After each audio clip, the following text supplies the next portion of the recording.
같이 읽겠습니다. 너희와 모든 이스라엘 백성들은 알라.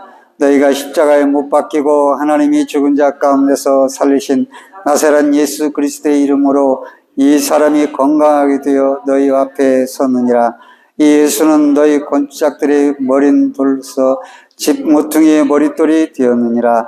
다른 이로서는 구원을 받을 수 없나니 천하 사람 중에 구원을 받을 만한 다른 이름을 우리에게 주신 일이 없음이라 하였더라. 아멘.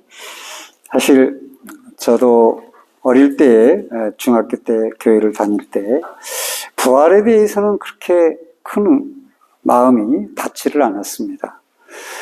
부활절 지난 첫 주인데 이 부활이라는 것은 공허하게 여겨졌고 나하고 무슨 상관이 있는가 이렇게 생각이 되어졌고, 구원과 안식, 평안 이런 것들에 초점이 우리 삶에 맞춰졌다는 생각을 갖게 되었습니다. 그런데 흔히 이 부활 사건이 예수님 개인에게 객관적인 사건으로 예수님 개인에게 한정된 것으로 그렇게 이해되기 쉽습니다. 그런데 사도행전을 우리가 초반을 특히 읽어보면 부활은 예수님뿐만 아니라 동시에 제자들에게도 엄청난 영향을 미쳤다고 하는 것이죠. 특별히 제자들 그리고 베드로가 이전과 전혀 다른 모습으로 변화되는 부활의 역사가 있었다고 하는 것이죠. 그래서 이것을 예수님의 부활과 제자들의 부활은 삶의 부활이다. 예수님은 죽은 자 가운데 살아나셨고 제자들은 삶 속에서 부활하신 것이죠. 부활한 거죠. 그래서 완전히 삶이 예수님의 죽었다가 부활하신과 일치되는 삶을 제자들이 살게 된 것이죠. 예수님께서 유대인의 왕을 자처했다는 그 제목으로 십자가에 달리셨지 않습니까? 예수님이 체포되는 순간 제자들은 다 도망을 갔습니다. 잠적을 했습니다. 뒤따르던 제자들, 젊은 제자들 다 흩어졌고 맨몸으로 도망갔다. 심지어는 옷을 이렇게 감추고 있다가 그것도 벗고 도망갔다. 요한 같은 경우에. 또 베드로는 그렇게 말했습니다. 다 버릴지라도 주를 버릴지라도 저는 버리지 않겠습니다. 죽는데도 같이 가겠습니다. 이렇게 호언장담을 했지만은 대제사장을 섬기는 여종이 당신도 그 사람이라 그 사람과 함께 있었지 않느냐라고 물었을 때 베드로는 깜짝 놀라서 도망을 가가지고 십자가 앞에서도 그 십자가에 달린 예수님 수많은 사람이 있는데 제자들은 거기에 없었습니다. 물론 요한이 좀 떨어져 있었지요. 사도 요한이. 어떻든 그런 물음에 3번씩 부인하는 예수님 그리고 골고다 현장에 얼굴조차 내밀지 않은 제자들이 대부분이었습니다. 이처럼 감추었던, 보다 정확하게 말하면 예수님과 한패라는 이 사실 때문에 자신들에게 불어닥칠 체포될까? 사형당할까? 나도 저렇게 죽는 거 아니야? 이렇게 불안한 마음, 그 모든 위험성을 그런 박해를 피해서 도망을 갔던 제자들이 일대의 변화가 일어났습니다. 물론 일대 변화는 120명의 문도들이 마가의 다락방에서 오순절날 모임으로써 성령을 받아서 그렇게 되었다라고 말하지만은 사실은 부활의 눈으로 목격하지 않았으면 이런 일이 있을 수 있겠습니까? 그럴 수가 없죠. 그때 이 오순절날 베드로는 성명서를 발표합니다. 그 설명서 가운데 이제 계속 이어져 나가다가 이제 그 성명서를 발표하는데 어떤 성명서를 발표하느냐? 많은 유대인들 앞에서 사람들이 야 무슨 일이야? 무슨 뭐 불이 내리고 막 그랬네. 야 저 사람들이 예수와 함께 있던 사람들 아니야? 뭐 이런 말이 있었겠죠. 그때 로마에서도 오순절날이라고 해서 수많은 사람들이 예루살렘에 이미 방문하고 있는 것이죠. 그런데 그들 가운데서 베드로가 이렇게 외칩니다. 예수를 십자가에 죽인 것은 무법자들의 손을 벌린 것이지만 바로 우리들 때문에, 나 때문에 예수님께서 십자가에 죽었지만 하나님이 죽음의 세력으로부터 예수를 살리셨다. 그래서 우리들은 이제 회개하고 예수의 이름으로 세례를 받은 후 죄를 용서함을 받아야 된다. 이 설교를 하게 된 것이죠. 성명서죠. 어쩌면 그건 많은 사람들이 당신들 때문에 예수가 죽었어 이렇게 말하기보다는 베드로 자신이 나의 죄 때문에 예수님이 십자가에 죽으셨구나 이걸 고백을 한 것이죠. 그런데 이 연설로 베드로는 이미 이전의 베드로가 아니죠. 많은 사람 앞에서 예수님을 증거하고 예수님 때문에 우리가 예수님을 십자가에 못 박았고 하나님이 그를 살리셨다. 그리고 우리가 회개하고 예수님에서 구원을 얻어야 된다. 이렇게 외치는 것은 도망간 사람은 완전히 다르잖아요.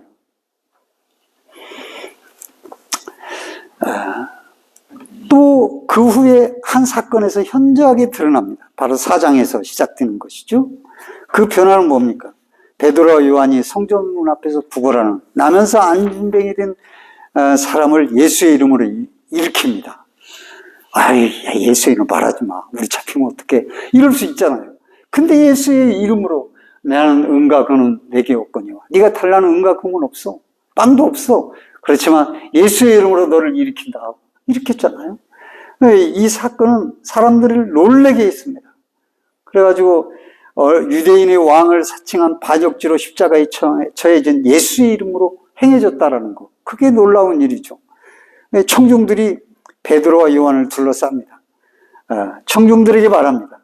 여러분들이 일찍이 그를 십자가에 넘겨줬고 빌라도가 그를 놓아주려고 애를 썼지만 여러분들이 십자가에 못 박으라고 외쳤지 않냐고. 예? 그리고 그분도 스스로 십자가를 지셨다. 그렇게 말씀하죠. 거룩하고 의로운 그를 거절하고 살인자를 놓아달라고 여러분들은 청했는데 그 생명의 근원이 되시는 주님을 죽였는데 하나님께서는 그를 살리셨다. 우리가 바로 이 일의 증인이다. 이 사람이 나아서 안진뱅이가 이렇게 있는 것도 바로 너희가 십자가에 못 박아 죽은 그 예수를 하나님이 살리셔서 그 하나님 예수께서 예수의 이름을 힘입어서 이 사람이 지금 온전하게 이렇게 서 있는 것이다 라고 말을 하는 겁니다. 이것은 놀라운 일이죠. 이 연설은 위험한 겁니다. 왜? 유대 공의에서 70인의 요즘 말하면 국회의원들이 그건 범법이다 하고 꽝꽝꽝 때려서 예수님을 십자가에 못 박았는데 그 이름으로 다시 살리신다? 그 이름을 말하고 그 이름으로 안진뱅이가 살아났다? 그 이름을 공개적으로 말한다? 수많은 사람들 앞에서 이건 완전히 180도 달라진 모습입니다. 예, 그렇게 치유행위를 반역죄로 처형된 예수의 이름으로 행했다는 것. 로마 총독부와 헤롯과 예루살렘 성전의 당국이 반역죄로 처형한 예수를 거룩하고 의로운 자로 지금도 역사하시는 분으로 말했다는 것. 이것은 당연히 따라올 위험성에 자기들을 노출시키는 거예요. 그걸 마다하지 않은 겁니다. 우리는 정말 편안한 시대에 신앙생활 하잖아요. 박해도 핍박도 없어요.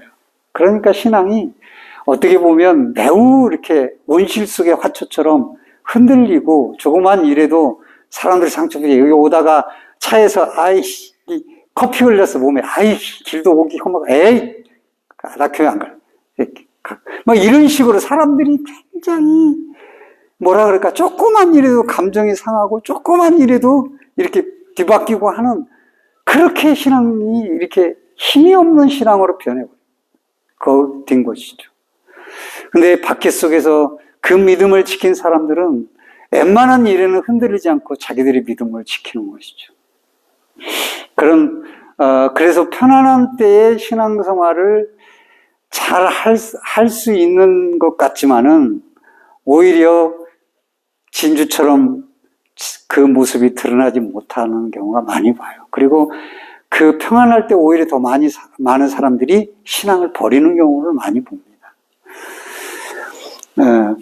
이 베드로와 요한이 치유하고 취하고 또 설교하고 있다라는 소식이 제사장들에게 들렸어요. 그래서 성전 수비대들이 급파됩니다. 그래서 베드로와 요한을 체포합니다. 그리고 우리들이 죽인 자가 부활했다고 너희들이 선포했지 않냐. 한 번만 다시 너희들 그러면 너희들 가만 안 두겠다 하고 이렇게 몰래 훈방해서 놓아줬어요. 그럴 때에 베드로가 그렇게 말합니다. 무슨 권세로 이런 말을 했냐라고 말할 때 베드로와 요한이 우리가 오늘 신문을 받는 것이 병자에 행한 일, 착한 일과 또 그가 누구의 힘으로 낫게 되냐 하는 문제라면 오늘도 내가 하나님의 말을 들어야지 당신들의 말을 내가 듣겠소? 나는 당신들의 말을 듣지 않겠소. 앞으로도 계속 예수의 이름을 증거할 것이오. 라고 담대하게 설교를 그들 앞에서 합니다. 이 이름으로써 아마 예수님의 부활 소식은 그들에게 두려움이 됐을 것입니다. 예수님이 첫 성탄절에도 바리새인과 서기관들, 위대 종교 지도자들은 허둥지둥대고 헤롯은 불길한 마음에 휩싸여가지고 자기의 왕위를 탐하려고 이제 빼앗기는 것 아닌가 해서 2살 미만의 어린아이들을 다 죽였지 않습니까? 얼마나 잔인합니까? 세상의 권세 앞에서 이렇게 사람들이 이렇게 잔인한 사람들이 너무 많아요. 그런 일들이 벌어졌지 않습니까? 그런데 부활 후에도 마찬가지입니다. 그들은 다 뭔가 모르게 심령에 불안한 거예요. 그럼 불안하니까 엉뚱한 짓을 하는 거죠. 불안에 휩싸이게 됩니다.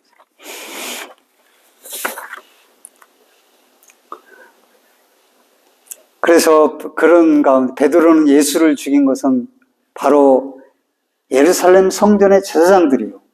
자신은 바로 그 예수의 이름으로 안진병을 일으켰다고 당당하게 주장을 합니다. 그렇게 죽인 예수가 당신들이 공모해서 십자가에 못 박인 예수가 이 사람을 일으켰다. 이렇게 사람에게 주신 이름 가운데 우리를 구원할 수 있는 이름, 이제 이 이름밖에 없다 하고 당당하게 의연하게 외칩니다. 예수님의 제자들은 그럼으로써 이제 순교해도 돼, 괜찮아, 이렇게 말을 비장한 각오로 순교를 준비하고 있기 때문에 이렇게 말할 수가 있는 것이죠. 죽었던 제자들이 다시 살아나는 그런 장면입니다. 그래서 4장 13절에 보면 그들은 베드로와 요한이 본래 배운 것이 없는 천한 사람인 줄 알았는데 이렇게 담대하게 말하는 것을 보고 놀랐다라고 말합니다. 예수님의 체포와 신문 과정에서 보여준 이들의 나약하고 비굴했던 행동을 생각한다면 엄청난 변화가 된 것이죠. 이게 부활을 경험한 사람들의 모습인 것이죠. 깜짝 놀랄 일은 계속됩니다. 제사장들이 이들을 가둘 명분을 못 찾아서 앞으로 누구에게도 예수의 이름은 말하지 말라, 절대 말하지 말라고 했을 때 나는 보고 들은 걸 말하지 않을 수 없다 라고 말하잖아요. 그래서 그들이 베드로를 위시한 제자들에게 어떻게 저들을 처치할까 하는 그런 증거를 찾고 있는 상황에서 이렇게 과감하게 말하는 것, 이것은 변합니다. 심지어 전하는 설에 의하면 우리가 잘 알지만은 베드로는 사실 로마로 가려고 하다가 거기 가서 죽어야 된다고 생각하니까 사람이기에 그런 로마로 가기를 꺼려했습니다. 그런데 비전 중에 그에게 주님이 환상 중에 말씀은 네가 죽기를 꺼려하느냐, 내가 다시 그러면 네 대신 로마로 가야겠다, 그렇게 말할 때 유명한 그 영화의 장면 있잖아요. 코바디스, 주여 어디로 가시나니까 그거잖아요. 제가 가겠습니다. 이 사람은 다 그 완벽할 수는 없어요. 그런데 그리고 로마로 들어가서 십자가에 못 박힐 때, 죽이려고 할 때 베드로가 한 얘기가 있지 않습니까? 내가 어떻게 주님과 같이 동일하게 십자가에 못 박게 죽겠소. 나를 거꾸로 못 박아 죽이시오. 그래서 실제로 거꾸로 못 박아서 베드로가 죽지 않습니까? 이것이 바로 부활을 경험한 삶의 제자들의 변화된 모습이라. 오늘날 우리는 뭐 내년에 또 부활절 또 오는데 뭐 그러잖아요. 봄철을 꽃 구경하면서 아이 내년에 또 꽃 필 건데 뭐 물론 다르지만 시기마다 온도의 차이 따라서 꽃 모양이 다르지만 매 순환되는 이런 삶 속에서 부활절 뭐 그게 뭐 그렇게 계란 하나 먹고 끝내는 그런 게 아니라는 거죠. 그래서 우리가 진정으로 주님과 부활의 삶에서 부활에 동참을 하는 삶을 살아야 돼요. 오늘날 신자들은 너무 호뚜껑이 같아요. 바람 불면 휙 날아가고 뜨거운 햇빛만 쬐면 사그라들고 말라버리고 비틀어버리고 타버리고 그런 연약한 신앙들이 너무나 많아요. 사람에 의해서 좌우되지요. 물질에 의해서 좌우되죠. 또 자기의 불편한 것들 때문에 좌우되죠. 그 옛날에 초기에 평양 대부흥회 할 때는 저 지방에서도 다 걸어서 올라와서 며칠씩 참석하고 또 내려가고 또 며칠씩 와가지고 예배드리고 가고 이렇게 했는데 지금 얼마나 편합니까? 그런데 편해도 떠먹이 줘도 아이 씹기 싫어 그러면서 안 먹는 거예요. 요즘. 너무나 많은 말씀들이 방송마다 들려오고 너무나 많은 교회들이 있고 하니까 이제는 귀한 게 없는 거예요. 귀한 게 없어요. 조금만 자기 거슬면 신앙생활도 그냥 여기만이야? 다른 데 가면 되지? 막 이런 식으로 해서 교인들의 그 삶이 질이 교인의 삶이 예수님의 부활의 삶과는 전혀 어떤 모습을 발견할 수 하기가 힘들어요. 자기 형편과 사정에 따라서 편안하게 하는 것까지는 좋은데 그게 아주 익숙해져 있어요. 그것은 예수님의 가르침을 계승하는 게 아니에요. 그래서 제자들도 그랬어요. 다 도망갔잖아요. 그런데 부활을 만나고 변화되었어요. 그래서 용기를 내고 그들은 아마 베드로가 그렇게 사람들 앞에서 오순절 성명서를 발표하고 또 그 안진뱅이를 고치고 또 말씀을 전할 때도 아마 성령의 감화 감동으로 담대하게 전하긴 했지만 한 구석은 이래 나는 죽게 생겼구나 이런 마음도 있지 않았을까요? 뭐 담대하게 인간인데 로봇처럼 전했을까요? 그러지는 않았을 것입니다. 그럼에도 불구하고 그들 가슴 속에 마음 심령에는 이제는 주님과 함께 나도 죽겠다. 주님과 함께 나도 고난을 당하겠다. 그런 각오와 결심이 있었기 때문에 그런 주님을 서슴없이 밝히고 그 이름을 말했던 것 아니겠습니까? 삶이 그렇게 달라진 것이죠. 그래 얼마나 좋아요. 이제 예수님 가셨으니까 자기 돈벌이도 할 수 있고 다 할 수 있지 않습니까? 살 수 있는 상황.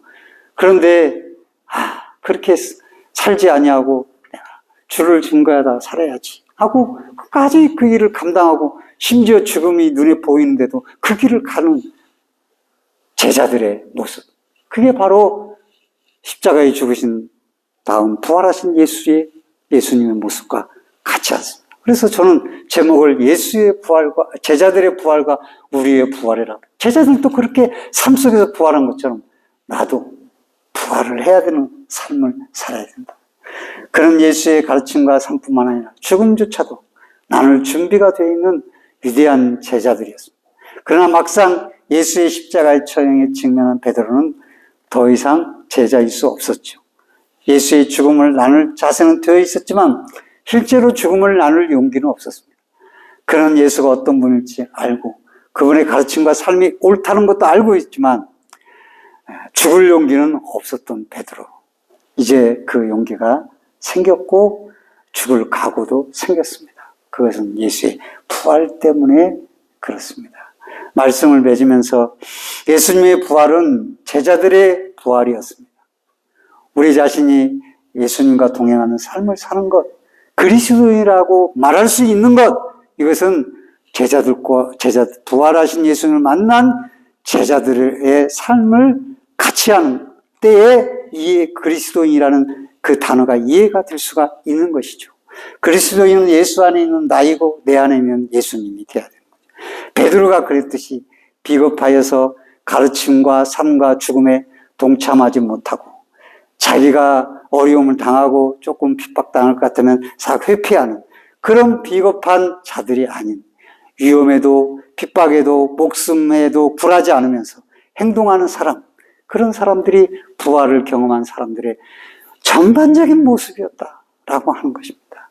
그러니까 예수님의 부활은 베드로의 부활이고 제자들의 부활이며 오늘 우리의 부활이 되어야 됩니다. 삶 속에서. 이렇게 삶에서 저와 여러분도 제자들처럼 부활의 삶으로 나타나는 삶을 성도로서 살아가는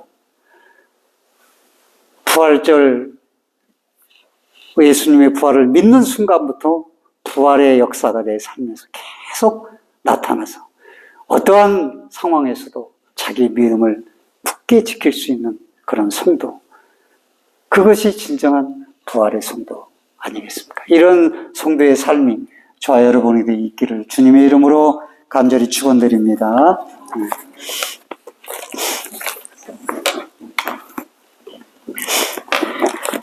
기도하겠습니다. 하나님 아버지 감사합니다. 오늘